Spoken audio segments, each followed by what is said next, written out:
चलिए ध्यान दीजिएगा, आज का पहला प्रश्न क्या है कि बाबर का जन्म कब और कहां हुआ था। बाबर का जन्म कब और कहां हुआ था। ऑप्शन ए 1526 काबुल, 1453 फरगना, 1483 फरगना, 1504 समरकंद या 1498 गंधार। तो कहां हुआ था इनका जन्म? हाँ, 1483 में कहां हुआ था? फरगना में हुआ था, है ना, फरगना में हुआ था, फरगना घाटी में। बताए थे ना कहां पड़ता है ये? हाँ, उज्बेकिस्तान में पड़ता है ना। तो बाबर का जन्म हुआ था, है ना। बाबर के अगर पिता की बात किया जाए तो पिता का नाम क्या था? उमर शेख मिर्जा, है ना, उमर शेख मिर्जा, याद रखिएगा आप। ठीक है, ये इनके पिता का नाम था। आगे जैसे जैसे बढ़ते चलेंगे हम सारा चीज को देखते चलेंगे, ठीक है। चलिए अब चलते हैं हम दूसरे प्रश्न के ऊपर। तो दूसरा प्रश्न क्या कहता है ये भी हम लोग देखते हैं, ध्यान दीजिए। दूसरा प्रश्न क्या है आपका? चलिए देखिए, दूसरा प्रश्न क्या कहता है आपका कि बाबर किस वंश से संबंधित था। तो बाबर किस वंश से संबंधित है बताइए? तैमूर वंश, गुप्त वंश, लोधी वंश और खिलजी वंश, किस संबंधित था? तैमूर वंश। और अगर मंगोल रहता तो दोनों भी होता, है ना, क्योंकि माता की तरफ से भी थे और पिता की तरफ भी थे। तो आंसर क्या हो जाएगा आपका? तैमूर वंश हो जाएगा, ठीक है। चलिए अब अगले प्रश्न के ऊपर चलते हैं, ध्यान दीजिए। अगला प्रश्न आपका क्या कहता है, समझिएगा बात को। देखिए आपका अगला प्रश्न है कि पानीपत की प्रथम लड़ाई कब लड़ी गई थी? कब लड़ी गई थी बताइए? 1526 में, है ना, 1526 में लड़ी गई थी पानीपत की प्रथम लड़ाई, है ना। अब देखिए ये तो पानीपत का लड़ाई हो गया आपका 1526 में, याद है ना, पानीपत का। लेकिन अगर आपसे पूछे जाए कि 1556 में क्या हुआ था, तो पानीपत की दूसरी लड़ाई हुई थी। 1761 में क्या हुआ था? पानीपत की तीसरी लड़ाई हुई थी। और 1540 में क्या हुआ था? कौन सा युद्ध हुआ था? विलग्राम का या कनौज का युद्ध हुआ था, है ना। कौन सा युद्ध हुआ था? कनौज का युद्ध, याद आ रहा है ना, कनौज का युद्ध हुआ था, ठीक है। तो पानीपत का जो प्रथम लड़ाई थी उसमें कौन कौन था? एक तो था बाबर, एक क्या था? बाबर, और एवं क्या था, और कौन था?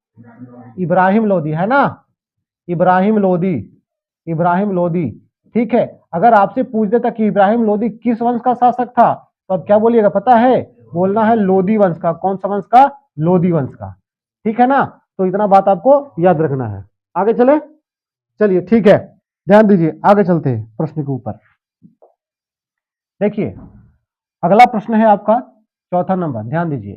चौथा नंबर प्रश्न क्या कहता है आपका कि पानीपत की प्रथम लड़ाई में बाबर ने किसे हराया था? किसको हराया था? अभी जैसे बताए हम, किसको हराया था? इब्राहिम लोदी को हराया था, है ना, इब्राहिम लोदी को हराया था। और बताइए राणा सांगा को किस युद्ध में हराया था आपको? खानवा का युद्ध में हराया था, है ना, खानवा का युद्ध में हराया था। कब हुआ था ये? 1527 में हुआ था, ठीक है ना। इसको खानवा के युद्ध में राणा सांगा को हराया था। और शेरशाह सूरी से हुमायूं का युद्ध हुआ था। कौन सा युद्ध हुआ था? चौसा का युद्ध हुआ था, विलग्राम का युद्ध हुआ था, सरहिंद का युद्ध हुआ था ना, इसे बताया था ना आपको। हाँ, और हेमू क्या था?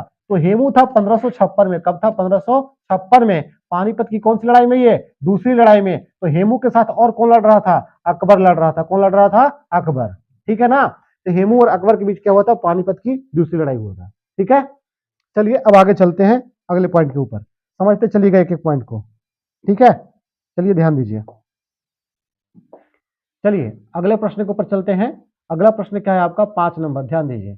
कहता है कि बाबर ने अपनी आत्मकथा किस भाषा में लिखी थी? बाबर ने अपनी आत्मकथा किस भाषा में लिखी थी? संस्कृत, फारसी, तुर्की, अरबी, कौन सा भाषा होगा? तुर्की भाषा होगा, है ना। क्या नाम था इसका आत्मकथा का पता है? बाबर नामा, है ना, बाबर नामा आत्मकथा का नाम था इनका, है ना। और कौन भाषा में लिखा गया था? तुजुके बाबरी तुर्की भाषा में लिखा गया था, है ना। चलिए ठीक है, बहुत अच्छा। आगे चलते हैं और समझते हैं, ध्यान दीजिएगा। ऐसे करने से क्या होता है ना कि जितना भी प्रश्न होता है आप रिपीट कर देते हैं और आपको सब के सब कंफर्म याद हो जाता है, ठीक है। अब चलिए आगे चलते हैं, ध्यान दीजिए। कहते हैं बाबरनामा किस भाषा में लिखा गया था? अब बाबरनामा तो आत्मकथा था, लेकिन किस भाषा में लिखा गया था बताइए? तो तुर्की भाषा होगा। घुमा फिरा कर वही प्रश्न में पूछ रहा है कि नहीं? तो ऐसे ही बोर्ड वाला भी पूछता है, प्रश्न पूछता है। जो प्रश्न पूछता है ना इसी तरह से घुमा घुमा के पूछ देता है, तो बच्चे घबरा जाते हैं कि हम क्या पढ़े थे क्या दे दिया। उससे कोई घबराना बढ़ाना नहीं है, ठीक है। चलिए आगे देखिए, अगले प्रश्न के ऊपर चलते हैं। तो अगला प्रश्न है आपका 7 नंबर। 7 नंबर प्रश्न क्या कहता है? क्या कहता है कि बाबर का मकबरा कहाँ स्थित है? बाबर का मकबरा कहाँ स्थित है? लाहौर, आगरा, काबुल, दिल्ली, कहाँ है? काबुल में है, क्योंकि हम बताए थे मरा कहाँ था, ये 1530 में मरा था ना, है ना, 1530 में मृत्यु हुई थी बाबर की। कहाँ मरा था, आगरा में, है ना। लेकिन क्या इसकी शौक थी कि हमको कहाँ दफनाया जाए, काबुल में दफनाया जाए, इसीलिए दोबारा कहाँ लेकर दफनाया गया था इनको, काबुल में दफनाया गया था, है ना पता। तो चलिए आगे चलते हैं, ध्यान दीजिएगा। चलिए देखिए अगला पॉइंट क्या है आपका, 8 नंबर प्रश्न देखिए क्या कहता है। 8 नंबर प्रश्न है आपका कि बाबर ने भारत में किस युद्ध तकनीक का प्रयोग किया था। हाँ, ये बड़ा महत्वपूर्ण प्रश्न है ना। गुरीला युद्ध, तोपखाना युद्ध, घुड़सवार सेना, नौसेना, किसका प्रयोग किया था, तोपखाना। भारत में सबसे पहले तोपखाना का प्रयोग किया गया था, कब, पानीपत की प्रथम युद्ध में। कौन सा युद्ध में, पानीपत की प्रथम युद्ध में किया गया था सबसे पहले प्रयोग। और कौन प्रयोग किया था, प्रयोग कौन किया था इसका पता है, तो बाबर किया था। कौन किया था, बाबर। इसीलिए भारत में सबसे पहले तोपखाना का बारूद का प्रयोग कुछ भी दे तो क्या लगाना है आपको, बाबर लगाना है। तो यहाँ आंसर क्या हो जाएगा आपका, बाबर हो जाएगा। कब किया था, तो 1526 में किया था, इब्राहिम लोदी के साथ जब युद्ध किया था, है ना। आपसे पूछा कि पानीपत किस राज्य में है, तो क्या जवाब दीजिएगा बताइए, हरियाणा में है। कहाँ है, हरियाणा में है पानीपत, याद रखना है, ठीक है ना।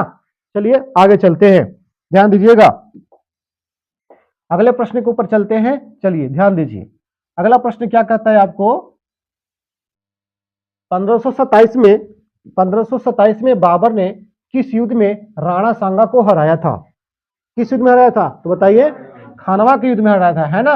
कब हराया था, 1527 में, ठीक है।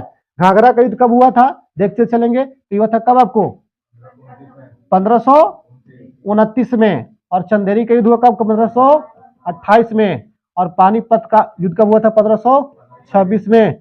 और ये कब हुआ था, 1527 में, है ना। ये बाबर के चारों प्रमुख युद्ध है ना। चलिए हम इस तरह बता रहे हैं ताकि आपको रिपीट होते चले, जो याद नहीं है वो भी आपको साथ में याद हो जाए, ठीक है। चलिए आगे चलते हैं 10 नंबर प्रश्न के ऊपर। क्या कहता है ये प्रश्न, ध्यान दीजिए। कहता है बाबर ने किस युद्ध में अफगानों को हराया था, याद है, किस युद्ध में अफगानों को हराया था। तो हम बताए थे कि खानवा, चंदेरी, घाघरा या पानीपत, तो कौन सा होगा आपका, घाघरा का युद्ध होगा, है ना। क्योंकि इसमें क्या हुआ था, बाबर और अफगान के बीच युद्ध हुआ था, बताए थे ना, बाबर और अफगान शासकों के बीच में युद्ध हुआ था। खानवा का युद्ध किसके बीच हुआ था, खानवा का राणा सांगा, है ना, याद करते चलिएगा, राणा सांगा के बीच में हुआ था इसको, ठीक है ना। ये राजपूत शासक थे मेवाड़ के, ठीक है। चंदेरी का युद्ध किसके हुआ था, मेदिनी राय, किसके बीच, मेदिनी राय के बीच हुआ था ना जी। उसके बाद पानीपत की लड़ाई किसके बीच हुआ था, इब्राहिम लोदी के बीच हुआ था, ठीक है ना। तो ये सारा चीज हम बता चुके हैं और बार बार इसलिए लिखते हैं ताकि आप लोग के दिमाग में रिपीट होते चले और याद होते चले। कोई दिक्कत यहां तक नहीं ना। चलिए आगे बढ़ते हैं, ध्यान दीजिएगा। अगला प्रश्न क्या है आपका, अगला प्रश्न है 11 नंबर। क्या कहता है, समझिएगा बात को। देखिए कहता है बाबर की माता कौन थी, बाबर की माता कौन थी, महम बेगम, गुलरुख बेगम, कुतलुग निगार खानम या दिलदार बेगम, कौन थी बताइए। हाँ, कुतलुग निगार खानम थी, यही थी ना, इनकी माता बताए थे ना आपको। चलिए आगे चलते हैं, ध्यान दीजिएगा। देखिए अगला प्रश्न है आपको 12 नंबर। 12 नंबर प्रश्न क्या कहता है, ध्यान दीजिए। चलिए देखिए क्या कहता है, बाबर के पिता कौन थे जी बताइए, उमर शेख मिर्जा, है ना, उमर शेख मिर्जा थे, ठीक है। आगे चलिए अगले प्रश्न के ऊपर चलते हैं हम लोग, ध्यान दीजिएगा। अगले प्रश्न को देखिए क्या है, अगला प्रश्न कहता है आपको, बाबर ने 1528 में किस किले पर कब्जा कर लिया था, कालिंजर का, रणथंभौर का, चंदेरी का, आगरा का, कौन सा किला, चंदेरी का, है ना। क्योंकि 1528 में कौन सा युद्ध लड़ा गया था, चंदेरी का युद्ध लड़ा गया था। तो कौन सा होगा आपका ऑप्शन नंबर सी, चंदेरी के किला पर बाबर क्या कर लिया था, कब्जा कर लिया था, किसको हराकर, मेदिनी राय को हराकर, ठीक है ना। चलिए आगे ध्यान दीजिए, अगला प्रश्न क्या है आपका, 14 नंबर प्रश्न को। चलिए देखिए 14 नंबर प्रश्न क्या कहता है, बाबर ने अपनी सेना में किस नई तकनीक का प्रयोग किया था। नया तकनीक कौन सा था, तुलुगामा प्रणाली, मनसबदारी, जागीरदारी या खड़ा प्रणाली। तो आंसर क्या होगा इसका, तुलुगामा प्रणाली का प्रयोग किया था। कौन किया था प्रयोग सबसे पहले, बाबर किया था, है ना, बाबर इसको प्रयोग किया था। चलिए आगे चलते हैं अगले प्रश्न के ऊपर, ध्यान दीजिएगा। अगला प्रश्न क्या है आपका, तो अगला प्रश्न आपका है, बाबर का सबसे प्रिय पुत्र कौन था बताइए। हाँ कौन था जी, हुमायूं था, है ना। कै को बताए थे आपको, बताइए। इसमें से अकबर जो है ना, अकबर, ये अकबर बाबर का पुत्र नहीं है, क्या है, पोता है। बाबर का क्या है, पोता है। ये किसका पुत्र है, तो ये है आपका हुमायूं का। किसका है, हुमायूं का। ठीक है ना, जब आगे पढ़ेंगे तो पता चलेगा। ये पोता है, लेकिन हुमायूं बड़ा बेटा है, फिर कमरान है, फिर हिंदाल है, और फिर क्या है, अस्कनी है ना। इतना याद है ना, अस्कनी है। तो 4 पुत्र हैं और चारों को हम बता दिए। चलिए ठीक है, आगे चलिए, ध्यान दीजिए। आगे ध्यान देना है आपको क्या, 16 नंबर प्रश्न को देखिए। कहता है बाबर ने किस नदी के किनारे अपना अंतिम युद्ध लड़ा था। हाँ देखिए, बाबर ने किस नदी के किनारे अपना अंतिम युद्ध लड़ा था। गंगा, यमुना, घाघरा, झेलम। क्या आंसर होगा, घाघरा होगा, क्योंकि घाघरा का युद्ध लड़ा गया था ना। घाघरा नदी यूपी में बहती है, ठीक है। घाघरा का युद्ध लड़ा गया था ना, तो किस नदी के किनारे लड़ा गया था, घाघरा नदी के किनारे लड़ा गया था, ठीक है ना, याद रखना है। ये कहां पड़ता है, ये गंगा उत्तर प्रदेश, यानी कहां से निकलती है, गंगोत्री से निकलती है ना। ये दिल्ली में बहती है इस नदी को। इसी नदी को लेकर क्या होती है, राजनीतिक होती है। यमुना सबसे प्रदूषित नदी बनी हुई है। और झेलम नदी कहां पड़ता है, श्रीनगर में पड़ता है, ठीक है ना। चलिए आगे देखिए, आगे चलिए। बाबर की सेना में किस देश की तोपों का प्रयोग हुआ था, बताना है कि बाबर की सेना जो थी वो किस देश का तोप का प्रयोग किया था। तो इसमें सिंपली आंसर आप निकाल सकते, बाबर कहां का रहने वाला था, आंसर क्या होगा, तुर्की होगा, ठीक है ना। तो तुर्की का जो तोप था उसको प्रयोग किया गया था, किसकी सेना में, बाबर के सेना में प्रयोग किया गया था, है ना। वहीं से तोप उप लेके आया था लड़ने के लिए, कहां आया था, पानीपत। कहा कि हम एकदम भारत में आएंगे तहस नहस करके भर देंगे पूरा, एकदम लोधी वंश के जो भी शासक है, ठीक है। आगे चलिए, ध्यान दीजिए।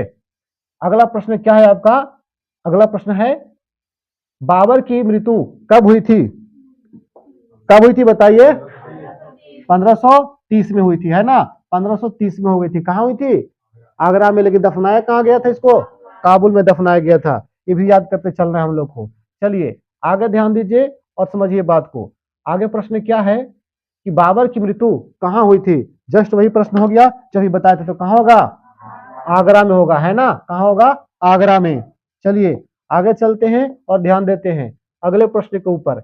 अगला प्रश्न क्या है आपका कि बाबर ने गाजी की उपाधि कब धारण की थी, गाजी की उपाधि, ठीक है ना। गाजी एक पद होता था जिसको उपाधि धारण किया गया था, तो कब किया गया था, खानवा के युद्ध के बाद, पानीपत के युद्ध के बाद, घाघरा के युद्ध के बाद, या चंदेरी के युद्ध के बाद। तो खानवा का युद्ध, है ना। तो खानवा का युद्ध जब जीता था कब हुआ था, ये 1527 में। तो उसके बाद कौन सा उपाधि धारण किया था, गाजी। लेकिन पानीपत का युद्ध जब जीता था ना, पानीपत का युद्ध, तो उस समय क्या बनवाया था पता है, पानीपत मस्जिद बनवाया था, याद है कि नहीं, पानीपत मस्जिद बनवाया था बाबर, है ना, जब पानीपत का युद्ध जीता था तो, ठीक है। आगे चलिए, ध्यान दीजिए अगला प्रश्न पे। अगला प्रश्न आपका है कि बाबर के पुत्र हुमायूं ने किसे हराने के लिए संघर्ष किया था, बताइए। तो क्या होगा आंसर, शेरशाह सूरी। इनके साथ बहुत बार भिड़ंत हुआ था। पहली बार भिड़ंत कब हुआ था आपको पता है, तो पहली बार भिड़ंत हुआ था आपको 1539 में। कब हुआ था, 1539। कहां हुआ था ये, चौसा में। चौसा कहां पड़ता है, बिहार में है ना, कहां है, बिहार में। किसके पास है, तो बक्सर के पास है ना।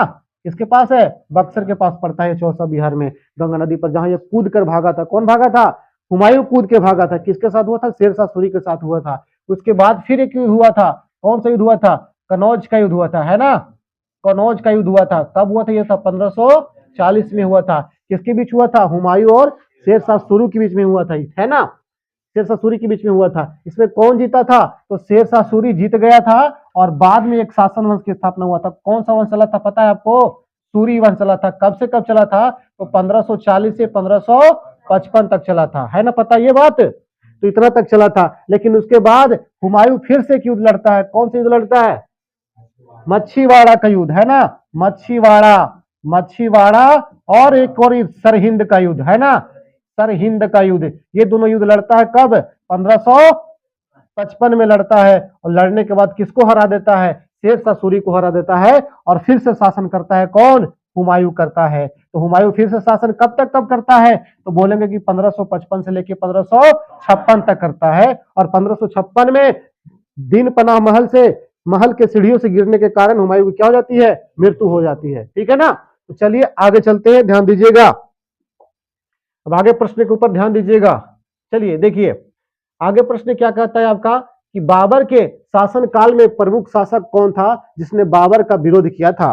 कहा कि बाबर के शासन काल के दौरान वह कौन सा शासक था जो बाबर का विरोध किया था। तो अब जहां तक देखेंगे तो हम बताते हैं इसमें आंसर क्या होगा आपका, राणा सांगा होगा, है ना। राणा सांगा क्यों होगा, क्योंकि ये था कौन सा युद्ध में था आपको, 1527 के कौन सा युद्ध में, खानवा के युद्ध में था ना, राजपूत शासक था ये। लेकिन बहादुर शाह की बात आता है तो बहादुर शाह का भिड़ंत किसके साथ हुआ था, हुमायूं के साथ हुआ था। हुमायूं के साथ हुआ था ना, किस अभियान में हुआ था, गुजरात अभियान में हुआ था। याद है कि नहीं याद है, गुजरात अभियान में हुआ था, है ना। गुजरात अभियान में हुआ था, किसका भिड़ंत हुआ था, हुमायूं का। और शेर शाह सूरी के साथ किसका भिड़ंत हुआ था, तो ये भी हुआ था आपका हुमायूं का ही हुआ था। और हेमू के साथ किसका हुआ था, तो अकबर का हुआ था। किसका हुआ था, अकबर का हुआ था। हेमू क्या था, दिल्ली का हिंदू शासक था, ठीक है ना। इसके साथ किसका हुआ था, अकबर का भिड़ंत हुआ था पानीपत के दूसरी लड़ाई में 1556 में हुआ था। जब हम आगे पढ़ेंगे तो इसके बारे में अच्छा से डिस्कस करेंगे, ठीक है ना। तो चलिए आगे चलते हैं, ध्यान दीजिएगा। अगला प्रश्न है आपका 23 नंबर। 23 नंबर प्रश्न क्या कहता है, देखिए समझिएगा बात को। कहता है कि बाबर की सेना का प्रधान सेनापति कौन था। जो बाबर था उसकी सेना का प्रधान था तो कौन था, मिर्जा हिंदाल था, उज्बेक खान था, मुस्तफा खान था, मोहम्मद अली था। कौन था, तो मुस्तफा खान था का बाबर की सेना का प्रधान था, यानी कि सेनापति था कौन, मुस्तफा खान था, जो भारत में युद्धों को क्या कर रहा था, नेतृत्व कर रहा था, ठीक है ना। आगे चलिए, आगे ध्यान दीजिए और समझिएगा बात को। देखिए अगला क्या है, तो अगला समझना है आपको 24 नंबर, देखिए ध्यान दीजिए। कहता है कि बाबर के समय किस प्रमुख कला शैली का विकास हुआ था। बाबर जब आया था तब कौन से कला शैली का विकास हुआ था, पारसियन कला का, मुगल चित्रकला का, राजपूत चित्रकला का, या जनता चित्रकला का, कौन सा होगा, मुगल। क्योंकि बाबर किस वंश की नींव रखा था, मुगल वंश का नींव रखा था, है ना। मुगल का स्थापना किया था बाबर, है ना। और मुगल का स्थापना कब किया था, 1526 में किया था। तो इसीलिए कौन सी चित्रकला की मान्यता देगा ये, मुगल चित्रकला का, ठीक है ना। चलिए आगे देखते हैं, अगले प्रश्न के ऊपर चलते हैं, ध्यान दीजिएगा। अगला प्रश्न क्या कहता है, अगला प्रश्न आपके पास है 25 नंबर, देखिए ध्यान दीजिए। कहता है कि बाबर ने किस कारण से भारत पर आक्रमण किया था। बाबर को क्या कारण था कि उसको भारत पर आक्रमण करना पड़ा, आखिर उसके मन में कुछ तो लोभ लालच होगा तब तो किया होगा। पहला ऑप्शन है भारत की समृद्धि, दूसरा है तैमूरी वंश का विस्तार, तीसरा है इब्राहिम लोदी की कमजोरी, और चौथा है उपरोक्त सभी। क्या आंसर होगा, सभी होगा, है ना। उसको लगा कि भारत बहुत समृद्ध देश है, भारत ऐसे नहीं प्राचीन काल में सोने की चिड़िया कही जाती थी, क्योंकि भारत के पास बहुत ही धन संपदा थी, ठीक है ना। तो भारत को इसलिए सोने की चिड़िया कहते थे। तो बाबर को लगा कि चलते हैं हम वहां लूटेंगे भी। इन लोग का बहुत सारा मकसद था। पहली बात था कि भारत को लूटना है और इस्लाम धर्म का प्रचार करना है, सारा मकसद को लेकर आया था। तो ये भी बात सही है कि तैमूरी वंश विस्तार, क्योंकि तैमूर वंश का था बाबर, वो अपने वंश का विस्तार भी करना चाहता था। इब्राहिम लोदी की कमजोरी, वो जानता था कि दिल्ली का एक शासक है जिसका नाम क्या है, इब्राहिम लोदी, जो बहुत ही कमजोर है और दिल्ली से शासन चलाया जा रहा है मध्यकालीन में। तो हमको लगता है कि इब्राहिम लोदी को मार देंगे तो वहां का राजा कौन बनेंगे, हम बनेंगे। इसलिए बाबर क्या किया कि भारत में आया, इन सारी बातों को ध्यान में रखकर और युद्ध किया इब्राहिम लोदी से, और अपना एक नया वंश स्थापन किया जिसका नाम क्या था, मुगल वंश था, ठीक है ना। चलिए आगे चलते हैं और समझते हैं, ध्यान दीजिए। अगला प्रश्न क्या कहता है, 26 नंबर आपको देखिए। चलिए कहता है कि बाबर के बाद मुगल साम्राज्य का उत्तराधिकारी कौन बना, यानी कि बाबर के बाद मुगल साम्राज्य की गद्दी पर कौन बैठा, हुमायूं, अकबर, औरंगजेब, जहांगीर, कौन बैठा, हुमायूं बैठा था, है ना। हुमायूं बैठा था, क्योंकि बाबर का बड़ा बेटा का नाम क्या था, हुमायूं था। तो इसी को गद्दी पर बैठाया गया था। और ये गद्दी पर कब बैठा था, तो 1530 में बैठा था। कब बैठा था, 1530 में बैठा था, क्योंकि 1530 में बाबर की मृत्यु हो गई थी, ठीक है ना। चलिए अब आगे चलते हैं, ध्यान दीजिएगा। अगला प्रश्न क्या कहता है आपको, चलिए देखिए। अगला प्रश्न है 27 नंबर। 27 नंबर क्या कहता है, बाबर ने किस अफगान सरदार को हराया था। बाबर ने किस अफगान सरदार को हराया था।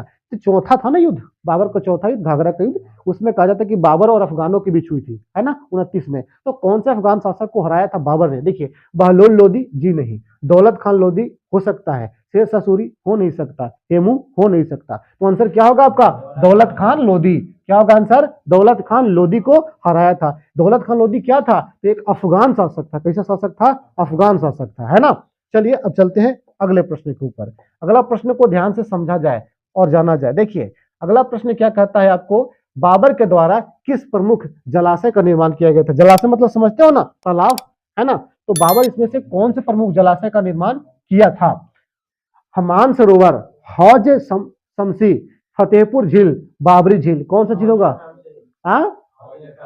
हौज शमसी, ये एक प्रमुख तालाब है जिसका निर्माण कौन किया था? बाबर किया था, ठीक है ना। तो हौज शमसी का निर्माण कौन किया था? बाबर किया था, ठीक है, बाबर के द्वारा किया गया था। और चलिए चलते हैं अगले प्रश्न के ऊपर, ठीक है। अगला प्रश्न है जो आपका 29 नंबर का प्रश्न है, ध्यान दीजिएगा। 29 नंबर का प्रश्न क्या कहता है आपको कि बाबर ने अपनी आत्मकथा में खुद को क्या बताया है? बाबर ने अपनी आत्मकथा में खुद को क्या बताया है, ये बात बताता है। एक अच्छा योद्धा, एक धार्मिक व्यक्ति, एक भाग्यशाली राजा, एक प्राकृतिक प्रेमी। क्या बताया गया है बताइए? एक प्राकृतिक प्रेमी।